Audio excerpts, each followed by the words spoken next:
You ask Tiger to solve. This deals with linear equations with one unknown.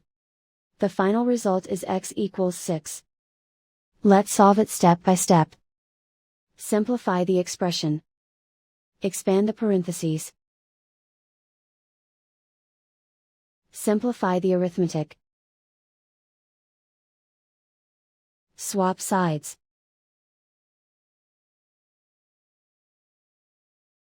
Group all constants on the right side of the equation. Subtract 7 from both sides.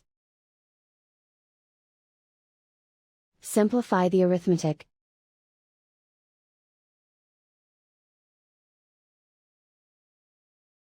Isolate the x. Divide both sides by 7. Simplify the fraction. Find the greatest common factor of the numerator and denominator. Factor out and cancel the greatest common factor. And so the final result is x equals 6.